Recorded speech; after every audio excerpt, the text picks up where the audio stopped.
حناش تتسوقي للرجاله في الزنقه وراجلك في الدار هي تدخلي اول حاجه تديري تتمسحي الماكياج وتمشي تلبسي ديك البيجامه اللي فيها جميع الشانتيوات ديال العطريه ديال الكوزينه منك هي ريحه البصله والحلبه والتحميره وكذا تتلبس هذه على هذاك مالو شنو زعما والله ما تقادي ليه تيتبع لي المقادات وانا تنقول لك الا ان يتغمده الله برحمته فيعصينا. راه شحال هذه كانوا العيالات كي داخل كي برا فتيري ما تقاداتش ليه داخل تيخرج تيقول لك راه بحال اللي عندي داخل بحال في الزنقه ما بقاوش بحال وين جاي انت اللي كتشوفي بيات وديك القصديره كتفرجي ما بقاوش بحال راه ولات كتفيق الصباح نهار 5 ونص وتبقى في الحمام ما تخرج حتى 7 النهار. شوف واش تفطر ولا ما تفطرش تقدر تاكل الفطور تخاف ما يخسر لها العكر قهوه سخونه غيمشي كلشي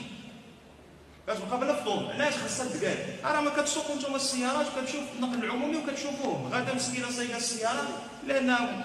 ظرفيه الى اخره. المهم كل واحد عنده الظروف ديالو وغادا في السياره ملي كتوقف في الضوء الاحمر كتبان لك تدير المرايه وجالسه مازال كتكمل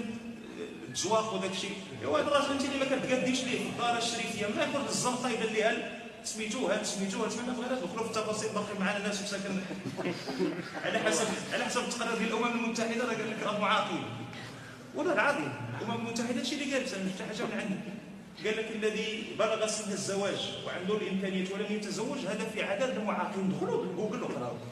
الامم قلت وين عندي الامم المتحده انا كنعرف الامم المتحده قال لك ما مجوجش معاق فالله يجيب الشفاء. معنا ناس هنايا معاقين مساكن ما مجوجينش وديت تهضر لي انت بالتفاصيل صافي مسكين السيد مضروب. انا كندوي مع المجوجين يدوي مع ديك المزوجه ديالو شري ليها البيسات شري ليها الماكياج قدر الامكان الى اخره وخليها السيده تقاد في الدار وحنا نغضوا البصر في الزنقه ونغضوا حتى في الدار داخل وبارك الدار وحل لكم الطيبات شغلك هذا. اذا هذه المسائل هذه ولات السيده بدرت تخرج دير الماكياج الى اخره ولا خايفه على الماكياج ديالها ما بقاتش توضا ها الصلاه مشات كنا على الاقل ذاك الرابط ذاك الخيط اللي باقي شادها مع مولانا هو الصلاه على الله عز وجل يفتح بالصلاه يفتح الحجاب ويفتح الوجهات اخرين حتى الصلاه قطعت. وهذا الذي لا يصلي كيفاش مازال كتوخى منه واحد النهار غادي يرجع ما كنقولش مستحيل ولكن كنقول صعيب.